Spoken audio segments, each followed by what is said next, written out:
Ireland's leader, Leo Varadkar, will find it very difficult to cling on to power in the wake of a disastrous general election which has seen his Fine Gael party apparently locked in a three-way tie with Fianna Fáil and Sinn Féin, a former Irish diplomat has said.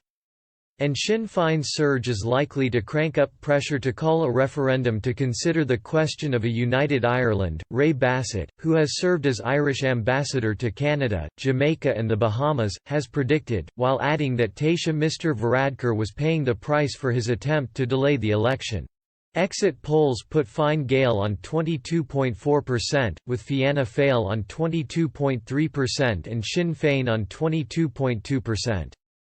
Mr Varadkar has even been beaten in his own Dublin West constituency, where Paul Donnelly took 28% of the votes, and to Mr Varadkar's 20%, Mr Bassett told Express.co.uk, the initial indications are that the exit poll results are fairly accurate.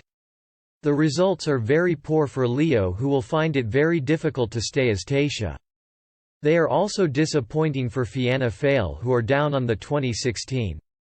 The Sinn Féin vote represents a more nationalist shift and no doubt will increase pressure for a border poll. Mr Bassett also said Sinn Féin's strong performance was unlikely to be well received in Brussels. He explained, incidentally, Sinn Féin are Euro-critical and oppose any further transfer of powers to Brussels. With counting ongoing, if the numbers are confirmed by the actual result, it would mark a major realignment for Irish politics, as well as a humiliating defeat for Mr Varadkar. Unlike the UK, with its first past the post-electoral system, Ireland uses proportional representation to elect representatives, known as TDs, to its 160-seat legislature, known as the Dáil. Fine Gael and rival Fianna Fáil are likely to close in terms of seats, but in order to form a coalition government, they will need a combined total of 80 seats, a result which appears unlikely. Mr Bassett added, there is general agreement that Leo erred by delaying the calling of the election. The proportional representation system tends to deliver a very fractured result.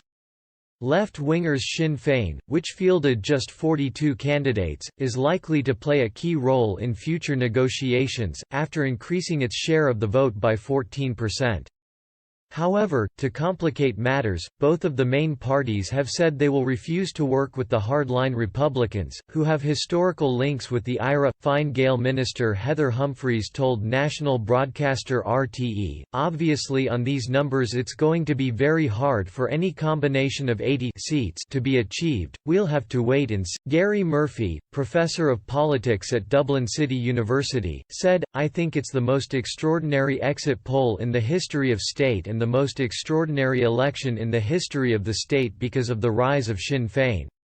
Fianna Fáil has ruled out going into coalition for the first time with Fine Gael, with both parties refusing to govern with Sinn Féin. The way forward is unclear. Both Fine Gael and Fianna Fáil have vowed to try and win backing from smaller parties to form what would probably be another minority government, meaning it would need support of whichever major party is not directly involved.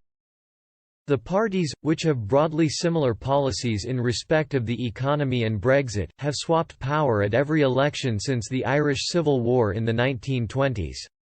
Sinn Féin, now led by Mary Lou MacDonald, has moved on from the long leadership of Gerry Adams, who has repeatedly denied ever having been a member of the IRA in the face of repeated allegations to the contrary.